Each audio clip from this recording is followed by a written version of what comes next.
मानते। काला कानून खत्म करो, काला कानून खत्म करो, जुल्म के ये ज़ाब्ते हम नहीं मानते।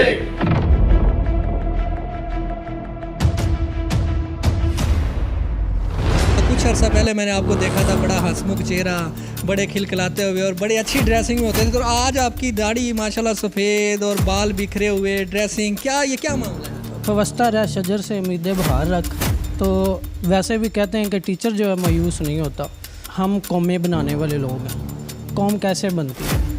जब कौम बनाने वाला कौम का ममार ज़हनी तौर पर, माशी तौर पर डिस्टर्ब होगा तो वो बच्चों को क्या तालीम देगा? क्लास में बैठे अपना बजट ही बनाता रहेगा बेचारा, और बच्चों को क्या पढ़ाएगा वो? तनख्वाहें कटवा के, ये हमारी तनख्वाहों का कट होता है जो एंड पे बजट बच के हमें जो मिलता है, ये अपने पास से नहीं देते वो। वरना ये है कि ये कौम बनाने के बजाय ये बिगड़ जाएगी। लेकिन ये सिर्फ़ और सिर्फ पंजाब के लोगों के साथ ही ऐसा गवर्नमेंट के लोगों के साथ कर रहे हैं, तो ये कुछ समझ से बाला तैरा। शायद उससे स्टूडेंट्स भी डिस्टर्ब हों, स्कूल की टाइमिंग भी डिस्टर्ब हो, स्कूल भी डिस्टर्ब हों। अब ये काट लगा दिया है। तो इसमें जुल्म ये हुआ है कि ये तरमीम जो है सिर्फ सूबा पंजाब में हुई है जी। ये निगरान गवर्नमेंट ने की है, सिर्फ महकमा तलीम के लिए नहीं की गई, सब के लिए की गई है। लीव इनकैशमेंट ख़त्म कर दी। वो वाले पैसे आपको नहीं मिलेंगे जो आपने साल छुट्टियां नहीं की। हर ट्यूसडे को, मंगल को एहतजाज होगा, रूल्स वापस किए जाएँ, तरमीम जो है वो वापस की जाएँ, खुदारा रहम किया जाए। वो पूरी ज़िंदगी दे के घर खाली हाथ चला जाएगा। अस्सलाम वालेकुम नाज़रीन, मैं हूँ राना अकील अयाज़। इस वक्त हम मौजूद हैं उस्ताज़ा इकराम के साथ, जिन्होंने आज तकरीबन पंजाब भर में हुकूमती पॉलिसियों के ख़िलाफ़ एहतजाज रिकॉर्ड करवाया है। उस पंजाब भर की तरह हबीबाबाद में मरकज़ी प्रेस क्लब के सामने और मरकज़ी प्रेस क्लब में अपना एहतजाज रिकॉर्ड करवाया है। ये एहतजाज का मकसद क्या है? हुकूमती पॉलिसियों के बारे में जो ये एहतजाज किया गया है, इसके बारे में हम उस्ताज़ा इकराम से जानते हैं, मुकम्मल ब्रीफिंग उनसे लेते हैं कि आखिर ये मामला है क्या और इसके बारे में वो क्या कहते हैं। आइए। अस्सलाम वालेकुम सर। वालेकुम सलाम। सर, क्या नाम है आपका? मोहम्मद तारक असलम। जी सर जी, ये जो आज एहतजाज हो रहा है, हम अभी यहाँ बैठे थे, एहतजाज करके गए हैं, अपना एहतजाज रिकॉर्ड करवा के प्रेस क्लब से गए हैं। तो ये इस एहतजाज का असल मेन मकसद क्या है? ज़रा थोड़ा सा आप उस पर थोड़ी सी रोशनी डालें। इसका मकसद ये है कि पंजाब गवर्नमेंट ने पेंशन रूल्स में कुछ तरमीम किए हैं। जो सरकारी मुलाजम रिटायरमेंट लेता था उसको लीव इनकैशमेंट कहते हैं, वो मिलती थी। वो एक साल की छुट्टियां जो नहीं करता था सरकारी मुलाजम, उसको वो साल की लीव इनकैशमेंट मिलती थी। वो गवर्नमेंट ऑफ पंजाब ने कट लगा दिया है। उसके बाद ग्रेजुएटी रिटायरमेंट पर मिलती थी, वो मिलती थी जो उस वक्त तनख्वाह होती थी मौजूदा, जब वो सरकारी मुलाजम रिटायर्ड होता है। वो गवर्नमेंट ऑफ पंजाब ने क्या किया है कि उससे पिछले साल 2 शामिल करके 3 सालों का हिसाब करके उसके हिसाब से ग्रेजुएटी मिलेगी। उसके बाद रिटायरमेंट के बाद जो पेंशन लगती थी सरकारी मुलाजम की, वो जितनी पेंशन लगती थी साल का इजाफ़ा उसमें शामिल हो जाता था, हर साल का। अब क्या कर दिया है, एक सरकारी मुलाजम की पेंशन लगती है 10,000 रुपया फॉर एग्ज़ाम्पल, तो उस पर जो इजाफ़ा होगा वो साइड पे ही पड़ा रहेगा, उसमें ज़िम्न नहीं किया जाएगा। अगले साल जो इजाफ़ा होगा वो 10,000 पर ही होगा, ये नहीं है कि 11,000 पर होगा। यानी कि जितना भी इजाफ़ा उसकी पूरी याती में ज़िंदगी में होगा वो साइड पे ही पड़ा रहेगा, वो कम होगा, इस हिसाब से वो कम बनता है। जबकि पहले ये था कि जितनी पेंशन लगती थी उसमें जो इजाफ़ा होता था वो जमा होता जाता था, वो सालाना परसेंटेज उस जमा शुदा पे होती थी। अब ये काट लगा दिया है। तो इसमें जुल्म ये हुआ है कि ये तरमीम जो है सिर्फ सूबा पंजाब में हुई है, जबकि हमारे दीगर सूबे हैं वहाँ पे ऐसी कोई तरमीम नहीं हुई। सूबा सिंध है, KPK है, बलोचिस्तान है, गिलगित बल्तिस्तान है, तो यहाँ ही क्यों ऐसा हुआ है? सर, मैं इसमें ये जानना चाहता था कि ये जो तरमीम है ये निगरान हुकूमत ने की है या जो ये हुकूमत जो गई है पिछली हुकूमत उसने की है? जी, ये निगरान गवर्नमेंट ने की है। अभी वाली जो निगरान गवर्नमेंट है पंजाब की, ये इन्होंने गवर्नमेंट संभालते ही ये तरमीम कर दी थी। जी ये सिर्फ असातिज़ा के लिए नहीं है, ये पंजाब के जितने भी सूबाई महकमा जात हैं सूबा पंजाब के, उन सब के लिए है। ये उन सब को ही ये लीव इनकैशमेंट कट लगाया गया है। ये तरमीम सब मुलाजमीन के लिए की गई है, सिर्फ महकमा तलीम के लिए नहीं की गई, सब के लिए की गई है। जी मज़ीद कोई सवाल है?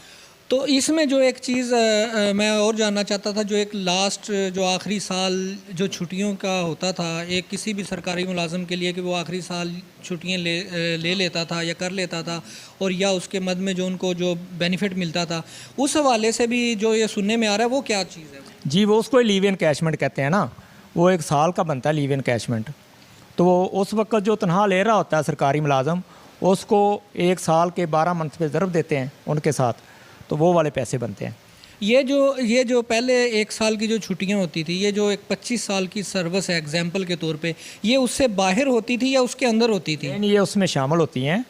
मतलब 24 साल की सर्विस करने के बाद 1 साल की छुट्टी होती थी, लेकिन अभी वो नहीं है। हाँ नहीं, अभी वो उसने लीव इनकैशमेंट ख़त्म कर दी। वो वाले पैसे आपको नहीं मिलेंगे जो आपने साल छुट्टियाँ नहीं की।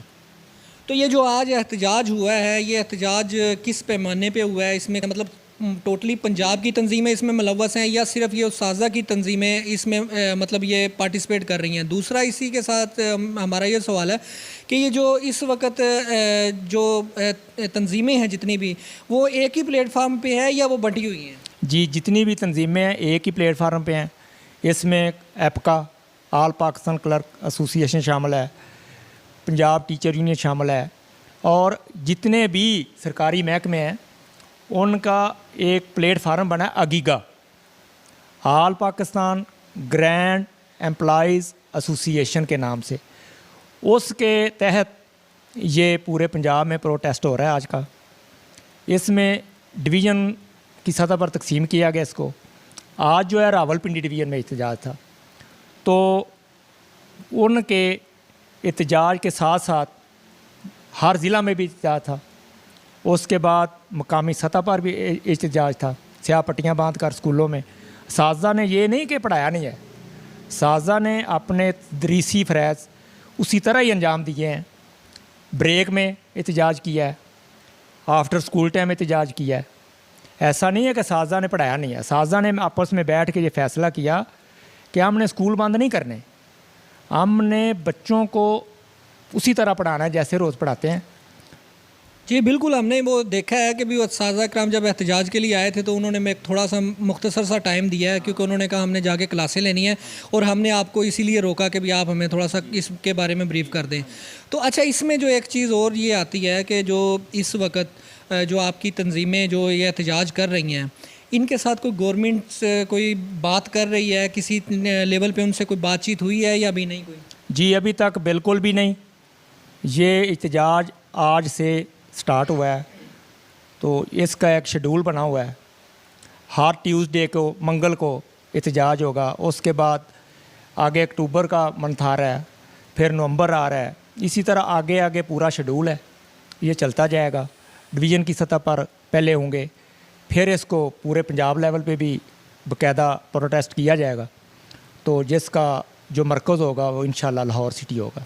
मतलब ये है कि भाई ये पहले आप अपने इदारों तक एहतजाज रिकॉर्ड करवा रहे हैं, अपने सिटी में रिकॉर्ड करवा रहे हैं, उसके बाद जो है ये आपका एहतजाज एक रैली या एक लॉन्ग मार्च की तरह जो है इस लाहौर का जो है ना इसका वो मरकज़ होगा? जी लाहौर मरकज़ होगा, वहाँ धरना होगा और वहाँ इंशाल्लाह जितने भी सरकारी मुलाजमीन बैठेंगे जाके अपने मुतालबात की मंजूरी तक, अपने कामयाब जब तक मुतारकरात कामयाब नहीं होंगे, हमारी जितने जो हम मुतालबा कर रहे हैं कि हमारी लीव इनकैशमेंट जो हमें वापस किया जाए, रूल्स वापस किए जाएँ, तरमीम जो है वो वापस की जाएँ, तो इंशाल्लाह जब तक ये नहीं होगा हम बैठेंगे वहाँ। एक चीज़ और मैं ये जानना चाहता था, जो एक उस्ताज़ा कराम या सरकारी मुलाजिम है, उसकी सैलरी जो बेसिक सैलरी है जो उसकी शो होती है कि भैया इसकी इतनी सैलरी है, क्या उसमें कोई टैक्स कट के भी आता है? जी टैक्स कटता है।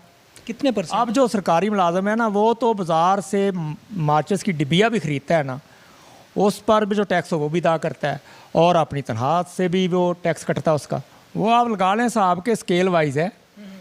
एक बंदे की अगर सालाना जो तनख्वाह बनती है 6 लाख अगर बनती है ना, तो उसका टैक्स कटता है। इससे काम तनहा वाले का नहीं करता। ठीक हो गया। अच्छा, और सर जी अभी ये जो आप एहतजाज जो अभी कर रहे हैं, आज आपका एहतजाज हुआ है, नेक्स्ट जो आपका फिर मंगल वाले दिन एहतजाज होगा, तो उस एहतजाज के जो आइंदा आने वाला एहतजाज है उसका जो मरकज़ है यही हबीबाबाद में ही आप करेंगे या सिटी मतलब आपकी किसी दूसरे गांव देहात से भी जो स्कूल हैं उनके भी टीचर्स वगैरह यहाँ पे जमा होंगे या वो अपने अपने गाँव देहात में ही करेंगे? जी नहीं, इंशाल्लाह जो गाँव के स्कूल हैं वो साजा कराम जो हैं हम इंशाल्लाह इरादा तो यह है कि छुट्टी के बाद रखेंगे ताकि बच्चों के तलीम कर्ज ना हो। तो जब स्कूल बंद हो ऑफ हो 1 बजे के बाद हम यहाँ प्रोटेस्ट करेंगे नेक्स्ट मंगल को, और स्कूल में पूरा दिन स्याह पट्टियाँ बांध के पढ़ाएंगे बच्चों को पूरा दिन, लेकिन स्याह पट्टियाँ बांधी होंगी बाजुओं पर एहतजाज के तौर पर। और आखिरी सवाल ये कि क्या ये जो आपकी तनख्वाह है इसमें आपका जो सर्कट है वो चल रहा है? हाँ, ऐसे है कि जो सरकारी मुलाजम सिर्फ अपनी सैलरी पर ही है, उसका गुज़र बसर अगर सिर्फ सैलरी पर ही है तो वो हैंड टू माउथ ही है। अब जितनी महंगाई हो गई है, बिजली के बिलों में जो इजाफ़ा हुआ है, जो पेट्रोल में इजाफ़ा हुआ है, जो गैस में इजाफ़ा हो रहा है, और दीगर जो खाने पीने की अशिया इतनी महंगी हैं, तो अब तो मुश्किल है। जिनके और सोर्स नहीं है उनके लिए बहुत गुजारा करना मुश्किल हो गया है। आप वज़ीर आला पंजाब और जो दीगर जितने भी इदारे हैं इन पॉलिसियों को बनाने वाले, उनके लिए क्या पैगाम देना चाहिए? जी, हम गुजारिश कर सकते हैं, गुजारिश ही करते हैं कि बराए मेहरबानी ये वाला जो कत्ल है, मुआशी कत्ल, ये ना किया जाए, खुदारा रहम किया जाए। असाज़ा पर, दीगर महकमा जात पर भी जितने भी सरकारी मुलाजम हैं, ये जो रूल्स में तरमीम की हैं वो वापस की जाए ताकि उनको अपना पूरा हक मिल सके। एक बंदा 25-30 साल सर्विस करके खाली हाथ जब घर लौटेगा तो आप ख़ुद ही अंदाज़ा लगा ले क्या आलम होगा। उसने कई ख्वाहिशें बांध रखी हैं कि मैं 30 साल बाद रिटायर्ड हूँगा, मैं ये करूँगा, मैं बिज़नेस करूँगा, वो पूरी ज़िंदगी दे के घर खाली हाथ चला जाएगा अगर ये तरमीम वापस नहीं होंगी तो। अस्सलाम वालेकुम। वालेकुम सलाम। सर जी क्या हाल है? अल्हम्दुलिल्लाह। सर सबसे पहले तो बात ये है कि मुझे जो है ना इस वक्त मैंने जो टीचर हजरात जितने भी देखे ना उनमें से मैंने देखा है कि सबसे ज़्यादा जो है ना इफेक्टिव आप हुए हैं, क्योंकि माशाल्लाह कुछ अर्सा पहले मैंने आपको देखा था बड़ा हंसमुख चेहरा, बड़े खिलखिलाते हुए और बड़ी अच्छी ड्रेसिंग में होते थे, तो आज आपकी दाढ़ी माशाल्लाह सफ़ेद और बाल बिखरे हुए, ड्रेसिंग क्या मामला है? असल में मामलात ये हैं कि गवर्नमेंट जो ये मामलात कर रही है, देखें हम कौमें बनाने वाले लोग हैं। कौम कैसे बनती है? जब कौम बनाने वाला कौम का ममार ज़हनी तौर पर, माशी तौर पर डिस्टर्ब होगा तो वो बच्चों को क्या तालीम देगा? वो क्लास में बैठा यही सोचता रहेगा कि मैंने अपने बच्चों को खिलाना कहाँ से है, पिलाना कहाँ से है, अपने वालिदैन के जो हेल्थ इश्यूज़ हैं उनको कैसे मैंने सॉर्ट आउट करना है, तो फिर बच्चों को कैसे वो पढ़ाएगा? वो तो अपने मामला क्लास में बैठे अपना बजट ही बनाता रहेगा बेचारा, और बच्चों को क्या पढ़ाएगा वो? और इसी तरह से जब बंदा अपने मसाइल में डूब जाता है और अपने मसाइल में ही रहता है तो उसका फिर हेल्थ इश्यूज़ अपने भी बन जाते हैं, बजाय कि वो अपने फैमिली के हेल्थ इश्यूज़ पे तवज्जो दे, वो अपने आप पे बेचारा तवज्जो मरकूज़ कर लेता है, कम से कम मैं तो ज़िंदा रहूं। और अब ज़िंदा रहने वाली जो बात है वो तो काफ़ी वो भी मुश्किल हो करते जा रहे हैं ये लोग, जहाँ पे हमें ये एक उम्मीद थी कि जब हम रिटायर होंगे कि अपनी फैमिली के लिए, अपने बच्चों के लिए, अपनी बेटी की शादियों के लिए हमें कुछ मिल जाएगा, अब तो वो भी नज़र नहीं आ रहा। और यहाँ पे हम अपनी तनख्वाहें कटवा के, ये हमारी तनख्वाहों का कट होता है जो एंड पे बजट बच के हमें जो मिलता है ये अपने पास से नहीं देते वो, तो आज हम अपनी तनख्वाहें भी कटवा रहे हैं और एंड पे भी हमें कुछ नहीं मिलना, तो फिर ये लोग हमें ऐसा करें कि हमें मार ही दें, बजाय इससे बेहतर है कि हम जब एंड पे रिटायरमेंट पे कुछ ना मिले तो खुदकुशियाँ कर लें, अपने बच्चों के मसाइल ना हमसे देखे जाएं। तो बेहतर है कि ये आज ही कोई फ़ैसला कर ले हमारे लिए तो बेहतर होगा, वरना यह है कि ये कौम बनाने की बजाय ये बिगड़ जाएगी।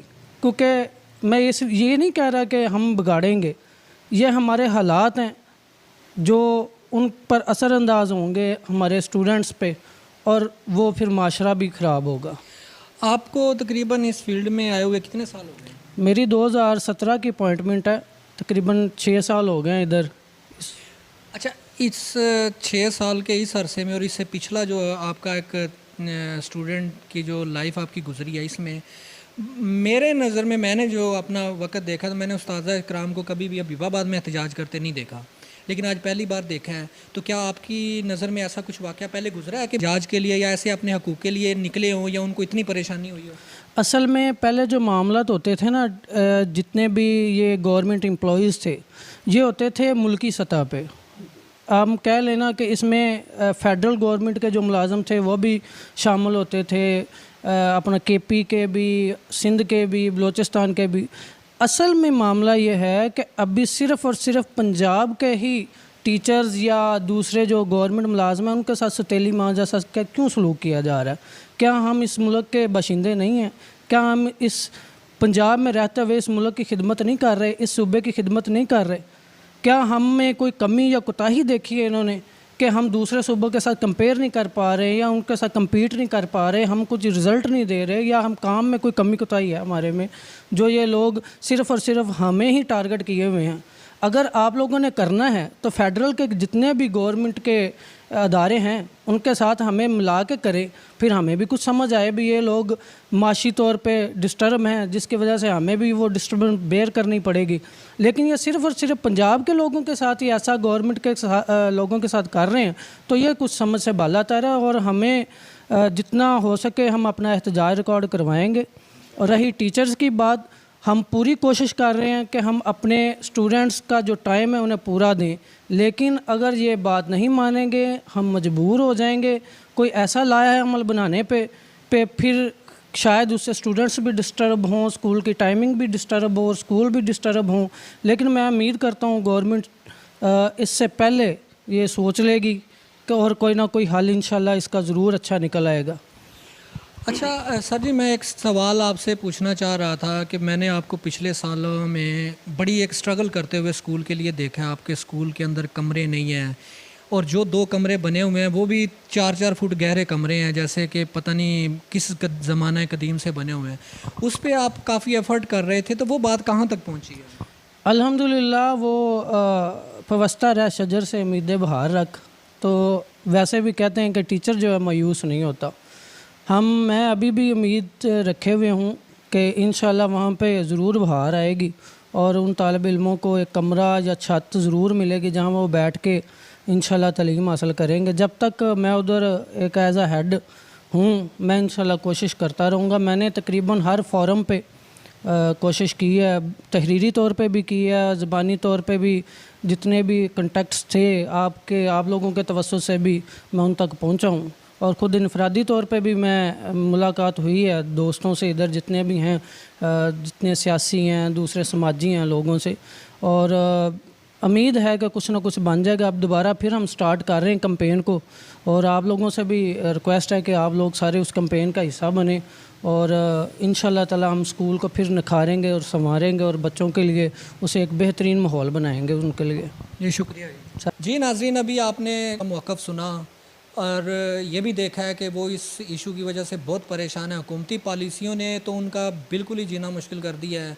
जो उनकी बातें हैं, जो उनका मौक़िफ़ है, वो सुन के तो यकीनन हर शख्स ही परेशान है कि ये इतना जुल्म नहीं होना चाहिए। और दरख्वास्त है आला हुकाम से भी, वज़ीर आला से भी कि खुदारा इन पॉलिसियों पर नज़र षानी की जाए और ज़हनी तौर पर जो है वो रिलैक्स रखा जाए ताकि वो अपना फ़ोकस बच्चों की तालीम पर रखें और उनको बेहतर से बेहतर तालीम देने में वो अपना किरदार बेहतरीन अदा करें, ताकि इस मुआशरे में, इस पाकिस्तान में जो ये बच्चे हैं ये आगे आएँ और अपना पाकिस्तान बनाने में भरपूर किरदार अदा करें। राना अकील अयाज़, एमरा न्यूज़, हबीबाबाद।